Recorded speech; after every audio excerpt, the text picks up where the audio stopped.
예수님께서 이 세상에 계실 때에 유대인들이 가장 어려워하는 것이 있었습니다. 바로 예수님이 자신이 누구인지 정확하게 말씀하시지 않는다는 것이었습니다. 자신이 구약에 예언된 바로 그 다윗의 자손이며 메시아, 즉 그리스도라고 말하면 사람들에게 복음을 전하는데 훨씬 더 편하지 않으셨을까요? 그러나 예수님은 이 세상에 계실 때 성경 어디에서도 공식적인 자리에서는 내가 그리스도다, 내가 메시아다 한 번도 말씀하지 않으셨습니다. 예수님이 처음 복음을 전하기 시작한 메시지 역시 당시의 사람들에게 참 뜬금없는 말씀이셨습니다. 마태복음 4장 17절 말씀이거든요. 회개하라, 천국이 가까웠느니라. 무엇을 회개하라는 말씀일까요? 회개라면 분명히 뭔가 잘못했다는 말일 텐데 누가 무슨 잘못을 했다는 것일까요? 천국이 가까이 왔다는 말은 무슨 뜻일까요? 예수님의 말씀에는 일일이 그게 무슨 의미인지 무슨 배경을 가진 말씀인지를 해석해주는 보충 설명이 필요했습니다. 아마 예수님의 말씀을 듣는 사람들은 구약 성경의 말씀들을 가르쳐 주시면서 하나님의 뜻을 풀어주시는 예수님의 말씀, 여러분 옳은 말씀이거든요. 옳은 말씀이에요. 예를 들어서 부모를 공경해야 할 재물을 하나님께 드렸다고 하면 부모에게 주지 않는다고 너희들이 말하지 않느냐? 그러면 그게 하나님을 섬기는 게 맞느냐? 그건 자기가 부모에게 줄 그 재물을 자기가 가져가기 위해서 하나님 핑계를 대고 자기가 착복하는 거잖아. 그건 하나님을 섬기는 것도 아닐 뿐더러 율법을 어기는 것이고 부모를 섬기는 것도 아니지 않느냐? 그건 자기 이익을 위해서 하나님을 이용하는 거 아니야? 십계명을 어긴 자가 되는 것이다. 예수님께서 설명하셨습니다. 사람들의 마음을 다 아시는 하나님께서 너희들을 어떻게 보시겠어? 율법 학자들인 서기관들, 바리새인들에게 또 제사장들에게 너희들은 겉은 그럴듯한 종교적인 색채로 꾸미고 있지만 너희 속에는 탐욕과 악독이 가득하잖아. 너희들이 저질러서는 안 된다라고 말하는 그 죄를 너희들은 저지르고 있네. 너희들을 위해서는 지옥이 예비되어 있는 게 맞다. 아주 적나라한 지적이죠. 이 말씀은 공적인 자리에서 하신 말씀입니다. 틀린 이야기를 하고 있다면 사람들이 예수님을 따라다닐 이유가 없지요. 그러니까 예수님께서 하시는 말씀이 유대인들의 공감을 얻었다는 것은 유대인들이 그 사실들을 알고 여러분 그거에 대해서 그렇다라고 생각하고 있다는 이야기입니다. 따라서 여러분 예수님을 따라다니면서 예수님의 말씀을 듣는 사람들은 그들의 마음속에 의혹을 가질 수밖에 없습니다. 저런 이야기를 참 옳은 이야기를 하는데 문제는 뭐냐면 그런 말을 하는 당신이 누구냐는 겁니다. 여러분 어떤 말은요 그 말의 옳고 그름보다 먼저 그 사람이 누구냐가 훨씬 더 말의 의미에 큰 영향을 끼치지 않습니까? 그렇죠? 누구로서 그 말을 하고 있느냐? 여러분, 예수님은요, 당신께서 하시는 말씀과 당신이 하시는 행동을 보면은 메시아이며 그리스도라는 증거가 충분했었습니다. 예수님은 병을 고치셨잖아요. 귀신을 쫓아내셨습니다.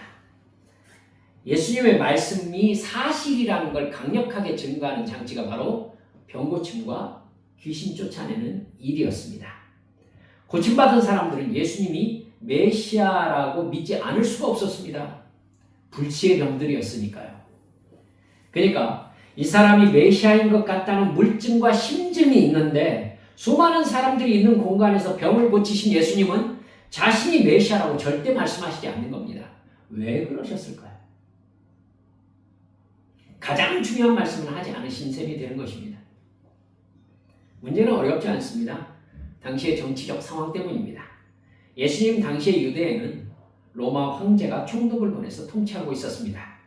예수님 오시기 전 63년에, 그러니까 BC 63년에 로마의 장군 폼페이우스가, 여러분 삼투 정치 중에 한 사람이었죠. 폼페이우스가 예루살렘을 점령합니다. 그때부터 로마의 임명을 받은 헤롯 가문이 이스라엘을 통치하고 있었습니다. 여러분, 헤롯 대왕은요, 에돔 족속이었습니다. 에돔이 누구냐면 에서죠. 여러분, 유대인은 야곱의 후손들입니다. 근데 에서는 형제임에도 불구하고 에돔 족속으로 따로 갈려나갔었죠. 약속의 백성이 아닙니다. 다윗의 후손이 아니기 때문에 유대를 다스리는 왕이 될 수가 없었습니다. 근데 로마와 친분을 이용해가지고 로마 황제의 승인을 받은 거예요. 그럼 유대 땅에서는 강력한 저항이 있을 수밖에 없습니다. 우리를 에돔 족속이 다스리다니, 이렇단 말이죠. 그래서 이스라엘을 용이하게 다스리기 위해서 종교적 업적을 쌓으면 되겠다라고 생각하고 헤롯 대왕은 2차 성전인 수룹바벨 성전을 크게 증축했습니다. 그걸 3차 성전, 헤롯 성전이라고 합니다. 여러분께 계속 말씀드려 오고 있습니다만 성전 건축에는 하나님의 전적인 지시와 순종이 있었습니다. 그런데 헤롯 성전은 헤롯의 정치적인 목적으로 증축되어지고 있었습니다. 그러니까 성전에 정통성이 없는 것이죠. 헤롯은 대제사장도요. 여러분, 대제사장은 누가 해야 됩니까? 레위 족속, 아론의 후손, 특별히 다윗 시대 이후부터는 사독 제사장의 후손들이 대제사장을 맡고 있었습니다. 그러니까 사독의 후손만 대제사장으로 임명받을 수 있었어요. 그런데 그때 당시의 대제사장은 헤롯 대왕이 자기를 지지하는 정치적인 사람으로 임명한 사람이었습니다. 예수님을 죽여야 한다고 최종적으로 승인한 가야바가 대제사장이었거든요.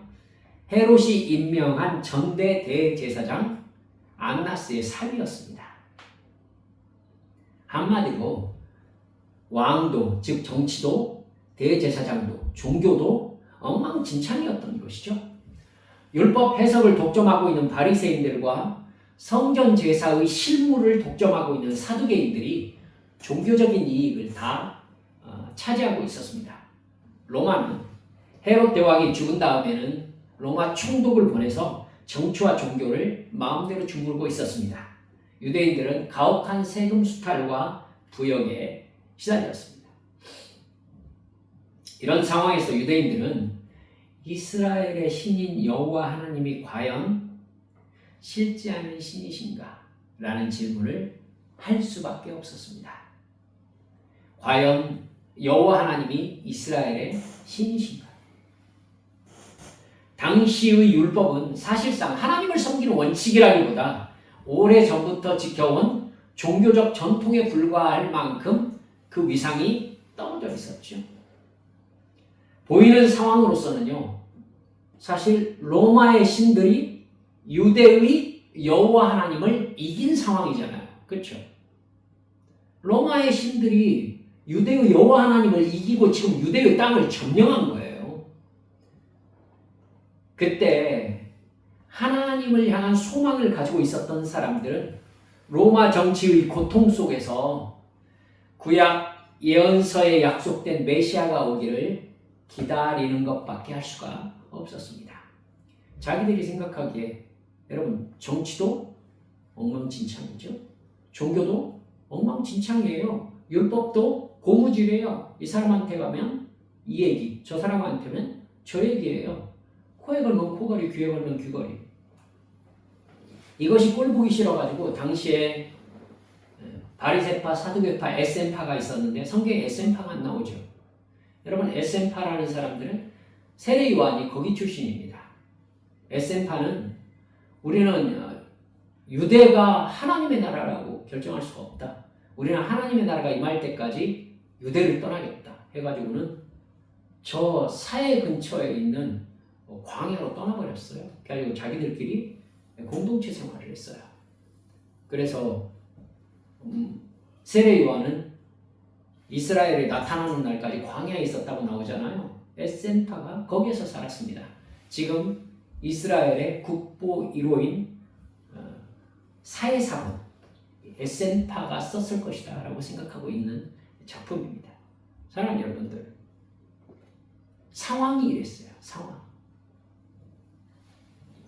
여러분, 그러니까 정말로 예수 그 하나님을 믿고 있는, 하나님께서 선택한 나라가 유대 나라 맞다, 우리들은 하나님의 백성이다라고 진짜 생각하고 있는 사람들은 메시아가 오셔서 틀림없이 다윗 왕국을 회복시키실 것이다 라고 기다릴 수밖에 없었던 것입니다. 여러분, 그렇게 기다리는 그들에게 임하는 메시아가 있다고 한다면 그 메시아는 무슨 일을 해야 되는 것일까요? 아시겠죠? 로마의 통치를 끝내는 정치적 군사적 혁명을 일으켜서 이스라엘의 다윗 왕국을 재현하는 존재가 메시아인 겁니다. 따라서 여러분, 그들에게 내가 메시아다 라고 말한다는 것은 예수님이 누구란 얘기가 되는 거예요? 로마와 싸우는 군사적 메시아 선봉이라는 얘기가 됩니다. 정치와 군사적인 세력을 교합해서 로마와 전쟁을 벌일 사람이 나다라는 의미가 되는 것이죠. 로마의 식민 지배를 끝내고 다윗의 후손이 왕이 되어 율법에 의해서 다스리는 나라를 만들고 사독 계열의 대제사장이 세워져서 성전 제도를 완전히 정비하는 하나님의 사람이 바로 메시아였던 것입니다. 근데 예수님은 자기를 누구라고 얘기하셨죠? 마가복음 10장 45절에서 인자가 온 것은 섬김을 받으려 함이 아니라 도리어 섬기려 하고 자기 목숨을 많은 사람의 대속물로 주려 합니다. 여러분, 여기에서도 예수님은 자기 정체를 숨기고 계세요. 인자가 온 것은, 자기가 메시아인데 그리스도가 온 것은, 메시아가 온 것은이라고 얘기하지 않고 인자, 사람의 아들이라고 얘기하잖아요. 사실은 자기는 하나님의 아들이기도 했는데 말입니다. 철저하게 자기를 은폐하고 있어요. 예수님께서. 예수님은 당시 사람들이 기대하던 정치적이며 군사적인 메시아가 아니기 때문입니다. 예수님을 믿음으로 구원을 받는다는 것은 예수님을 따르면 예수님이 세우시는 새로운 다윗의 왕국에서 돈과 권력과 명예를 차지한다는 것이 아니었어요. 그런데도 불구하고 여러분, 제자들은 자기들이 언젠가 예수님께서 회복하시는 다윗의 나라에서 뭔가 지위를 차지할 것을 기대하고 있었습니다. 사랑하는 여러분들, 예수님은 인간의 죄값을 십자가의 죽음으로 대신 치르시고 다시 부활하셔서 예수님을 믿는 사람들을 이 세상에서 거듭난 부활 생명을 가진 사람으로 살게 하시기 위해서 오신 것이었습니다. 그들이 육체를 떠났을 때 영원한 생명을 얻게 하시기 위해서였습니다. 그렇게 하나님의 말씀에 순종하는 하나님의 자녀로 살다가 영원한 천국의 영생으로 들어가게 하시기 위해서, 십자가에 죽으시기 위해서, 여러분, 죄값을 대신 치르시기 위해서 오셨던 것입니다. 그래서 예수님은 당시 유대인들에게 내가 메시아라고 말씀하시지 못했습니다. 그들이 생각하는 메시아 왕과 실제의 메시아이신 예수님이 너무나도 동떨어져 있었기 때문입니다. 그들이 생각하는 메시아는 그들이 살고 있는 현장에서 육체의 이익을 채워주는 존재였습니다. 그들이 생각하는 구원은 그들의 육체적인 소원이 이루어지는 것이었어요. 그들의 육체적 고통을 없애주는 존재가 메시아입니다. 가난과 정치적 압박을 해결해주는 존재, 부유함과 강한 이스라엘을 만들어주는 존재, 그 메시아는 자기들이 생각하는 나름대로의 구원을 이루어주는 존재였던 것입니다. 여러분, 이게 핵심이에요. 예수님께서 주시고자 하는 구원과 이스라엘 백성들이 원하는 구원이 다른 것이었던 겁니다. 여러분, 그럼 그들의 메시아관이 다 잘못되었다라고 말할 수 있을까요? 그러기가 또 쉽지가 않아요. 왜냐하면 그들이 생각하는 하나님의 나라는 보이는 유대 땅이었으니까요. 그리고 그들이 생각하는 하나님의 나라는, 하나님의 백성은, 하나님의 자녀는 혈통적 유대인이었기 때문에 그래요. 그래서 하나님은 자기들의 하나님이고 이 세상에서 잘 살게 해주는 것이 자기들의 신인 여호와 하나님이 해야 할 일이라고 생각하고 있기 때문입니다. 하지만 예수님이 생각하는 하나님의 나라는 보이는 육적인 개념이 아닌 것이죠. 예수님의 등장으로 성경에 예언된 혈통적 유대인의 사명이 종료되었습니다. 여러분 꼭 기억하세요. 지금도 지금의 우리와 혈통적 유대인, 지금의 이스라엘 땅에 살고 있는 유대인들하고 연결해가지고 종말 프로그램을 짜는 사람들이 있는데요. 여러분, 그건 인간으로서, 우리들로서는 전혀 알 수 없는 이야기입니다. 예수님께서는 분명히 말씀하셨어요. 하나님의 나라는 이제 예수 그리스도를 주로 시인하는 유대인 포함 모든 이방인들로 하나님의 나라가 확장되었습니다. 혈통적 유대인은 예수님이 오심으로 종료되었습니다. 영적인 의미가. 알았죠? 물론 로마서 후반편에 가면은요, 하나님께서 당신께서 이 세상에 아들을 오게 하시는 통로로 사용하신 유대인에 대해서 당신께서 구원의 프로그램을 가지고 계실 것이다 라고 사도 바울이 얘기해요. 하지만 그걸 가지고 우리가 종말 프로그램을 짤 수는 없어요. 아시겠죠? 네, 그걸 가지고 이야기하면서 이단들이 우리들을 유혹하는 경향이 있기 때문에 말씀드리고 넘어갑니다. 여러분, 이제 하나님의 나라는 예수님의 대속의 죽음과 부활을 믿음으로 성령을 받아서 거듭난 부활 생명으로 살아가는 구원받은 이 세상의 모든 사람들, 이 사람들이 하나님의 나라고 하나님의 백성들이고 하나님의 자녀들입니다. 여러분, 그들이 이 세상의 복음을 전함으로 하나님의 나라가 확장되어 가고 있는 거예요.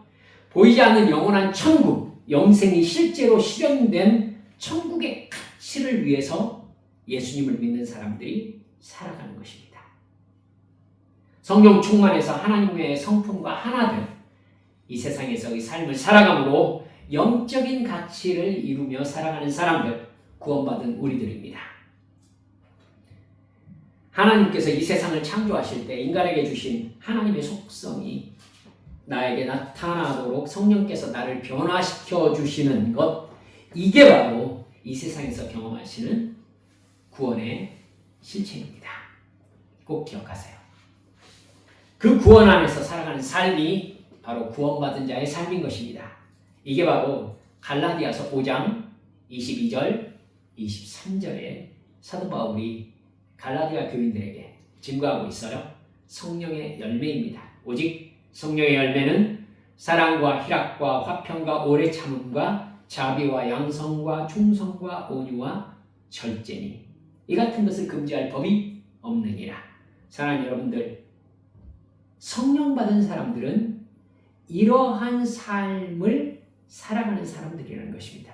이게 바로 구원받은 사람들의 삶이라는 것이죠. 사랑하는 여러분들, 이게 바로 이 세상의 유익으로 인해 기뻐하는 게 아니라 하나님을 사랑하고 하나님의 사랑을 받음으로 행복해하는 우리 믿음의 성도들의 삶인 것을 믿으시기 바랍니다. 그런데 당시의 유대인들의 메시아관은 완전히 달랐던 겁니다. 심하게 말하면 유대인들의 메시아관은 이방 종교의 우상 숭배의 목적과 별로 다르지 않았어요. 자기들의 소원을 이루어줄 존재로의 메시아를 원했던 것이죠. 자기들의 육적인 소원을 이루어주는 존재로서 하나님을 믿고 싶어 했기 때문입니다. 그러니까 더욱더 예수님은 당신이 메시아라고 말씀하실 수 없었던 겁니다. 여러분, 그런 의미에서 말씀드립니다. 예수님은 당시의 사람들에게 숨겨진 메시아였습니다. 오늘 본문에서 예수님을 바라보면서 답답해하는 사람들의 말이 나오잖아요. 당신이 언제까지 확실히 말씀하지 않으실 겁니까? 그리스도이면 우리들에게 확실히 그리스도라고 말해 주시오. 정확하게 말하면 당신이 그리스도라면 병자라 고치고 성경을 가르치는 선생으로 그치면 안 되지 않느냐. 정치적이고 군사적인 그 다음 움직임이 있어야 될 거 아니냐. 그래야 우리가 당신에게 소망을 걸고 당신과 함께 움직일 것인가 말 것인가를 결정할 거 아니냐. 이 얘기를 하는 겁니다. 여러분, 그 다음은요. 여러분, 제자들도 그걸 꿈꾸고 있어요. 예수님이 메시아로서 로마를 물리치고 다윗 왕국을 이루면 그 세상에서 돈과 권력과 명예를 차지하고 싶은 마음이 있는 겁니다.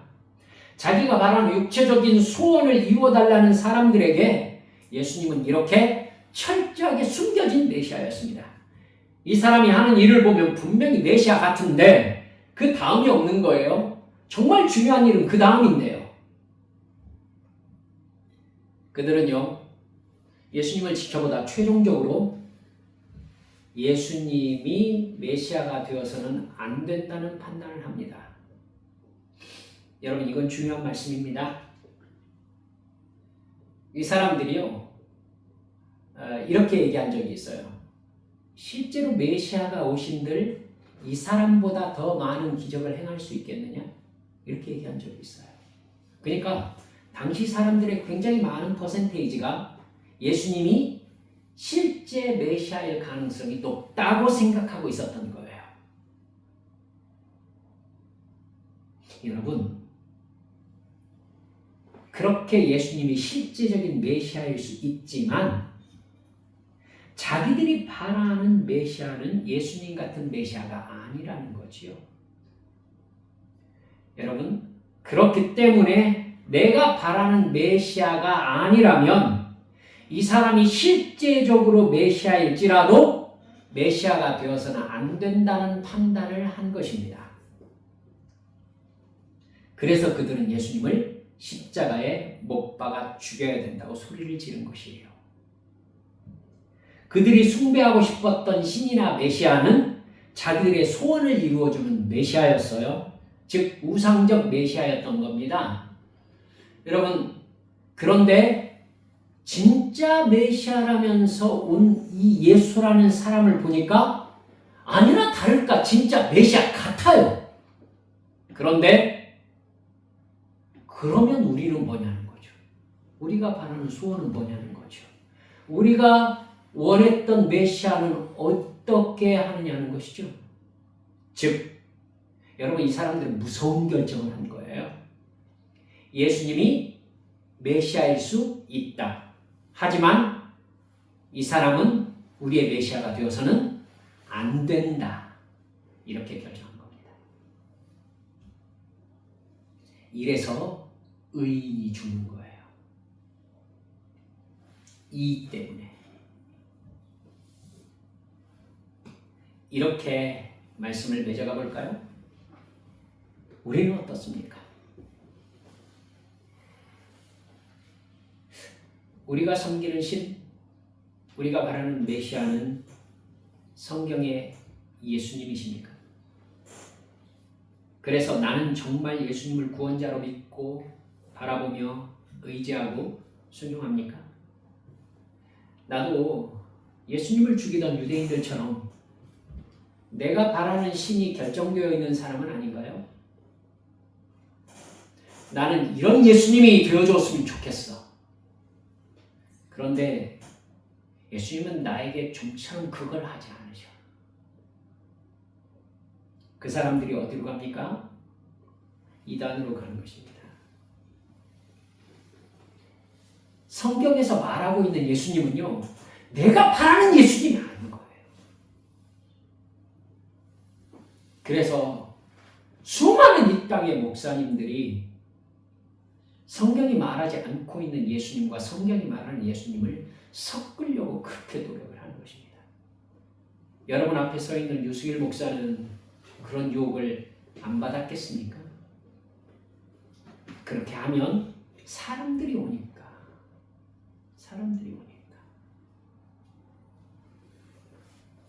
사랑하는 여러분들이요. 여러분들이 원하는 메시아는 어떤 메시아입니까? 예수님 당시에 예수님이 계셨지만 그들은 예수님이 메시아가 되어서는 안 된다라고 최종적으로 결정하고 자기들이 종려나무 가지를 흔들면서 자기들의 겉옷을 길가에 깔고 맞이했던 그 예수를 일주일이 되지 않아서 십자가에 못 박으라고 소리 질렀어요. 저 양반이 하는 걸 보니까 저 사람이 메시아가 되어서는 안 된다라고 확실히 결정을 한 것입니다. 여러분, 100번 양보해서 내가 예수 믿으면서 바라는 것은 건강과 어려움이 없을 만큼의 돈과 뜻밖의 고통이 없는 평안한 인생 아닙니까? 그걸 바라면서 교회를 다니고 있다면 여러분 이렇게 여쭈면 어떻습니까? 사도 바울은 뭐예요?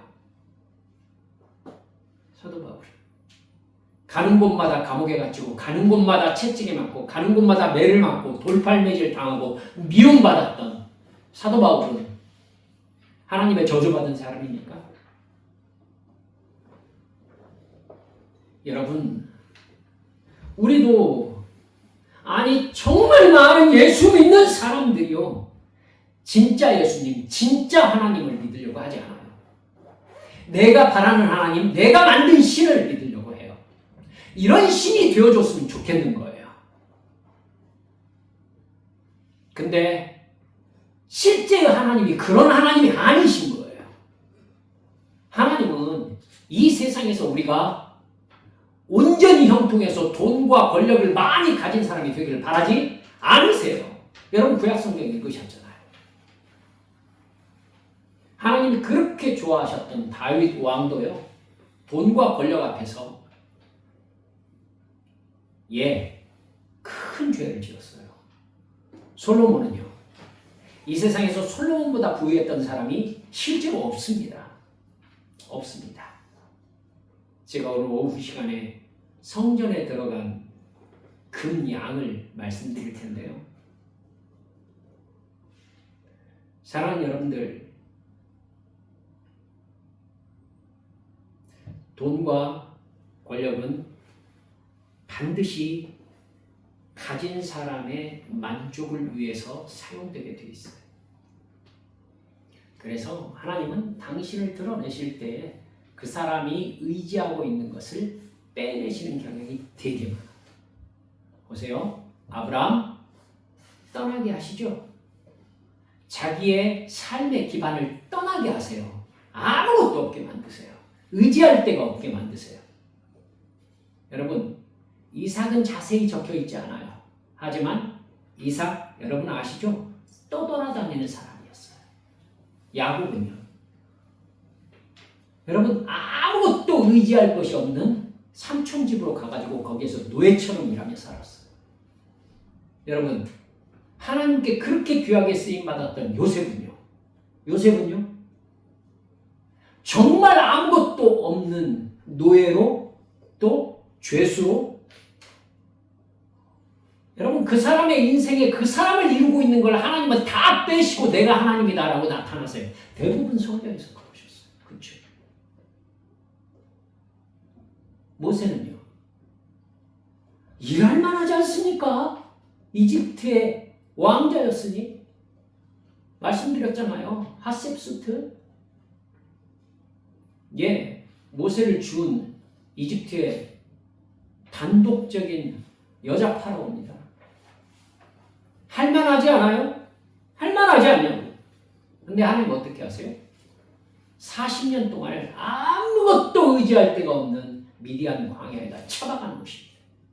그리고 나서 80살 된 모세에게 내가 하나님이야 이러세요. 여러분이 모세였다면 어떤 느낌 드시겠어요? 40년 전에는 뭐 하시고, 정말 일할 만할 때는 뭐 하시고, 사도 바울은요, 그가 유대에서 정말 제대로 일할 만한 그 시기에 하나님께서는 예수 그리스도의 빛을 그에게 비추셔서 너 지금 뭐 하는 거야? 여러분, 그 사건을 딱 맞이한 사도 바울은 유대 사회에서 자기의 모든 지위와 모든 돈과 자기의 영향력을 모두 다 잃었어요. 사랑하는 여러분들이요, 깨달으셔야 됩니다. 하나님이 당신이 하나님이시라고 우리에게 드러내실 때 대부분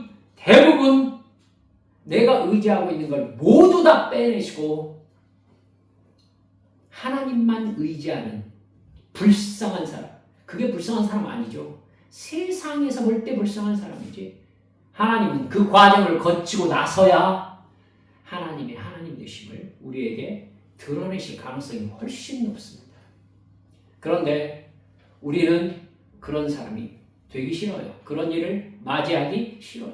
그렇기 때문에 우리가 바라는 하나님은 지금 내 일 잘 되게 하고, 지금 내가 바라는 돈 주시고, 내가 바라는 건강 주시고, 내가 바라는 모든 형통함을 주시고, 내가 기도하는 모든 것을 이루어 주시는 메시아를 바라는 거죠. 여러분, 그 메시아를 바라던 유대인들이 예수님을 못 박아 죽였어요. 이 사람은 메시아가 되어서는 안 된다.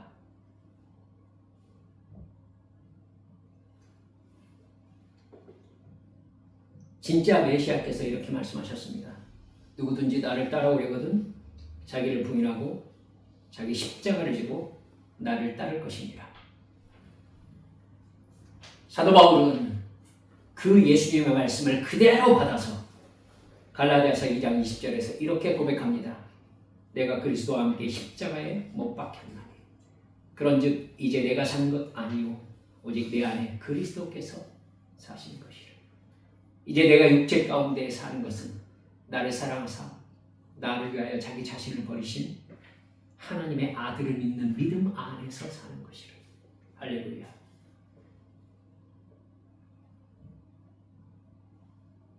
그렇게까지 살고 싶지 않습니까? 예수 이름으로 선포합니다.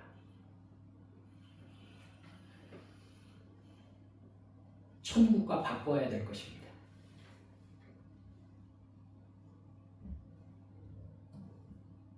예수님의 질문을 깊이 생각하세요. 너는 나를 누구로 생각하느냐? 너는 영생을 위해서 무엇까지 내려놓을 수 있느냐? 예수님께서 천국 얘기하시면서 그러셨죠. 어떤 사람이 밭을 갈다가 거기에 귀한 보물이 있는 것을 발견했다. 그 사람이 가서 자기 재산을 모두 팔아서 그 밭을 샀다.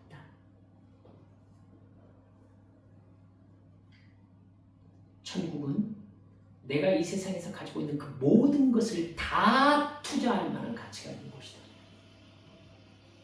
그렇게 하지 못했을 때 천국은 나와 상관이 없는 것이죠. 그렇죠? 그 밭에 있었던 보물이 무엇입니까? 천국이에요. 그걸 얻기 위해서는 어떻게 해야 된다고요? 이 세상에 있는 삶을 모두 다 하나님께 드려야 된다는 것입니다.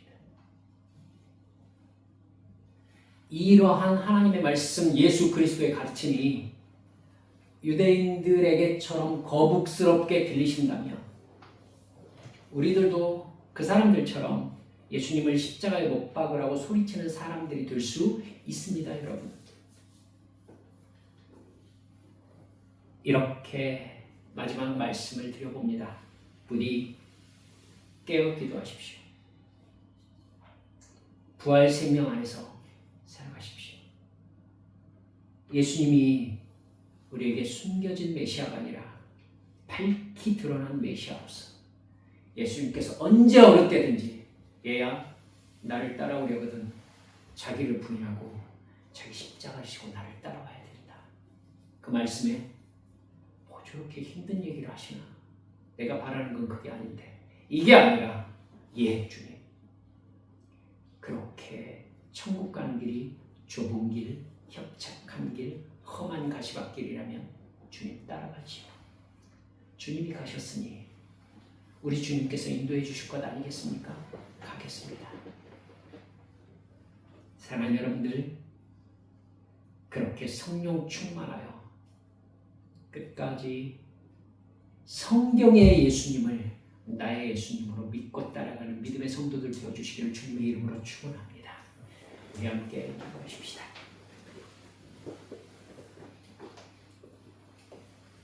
하나님, 내가 어떤 하나님이 되어주기를 바라고 있는지 알게 해주십시오. 예수님께 내가 교회 나와가지고 바라는 것이 과연 예수님과 함께 십자가 지며 나를 부인하며 주님의 뒤를 따라가고자 하는 마음인지 가르쳐 주십시오.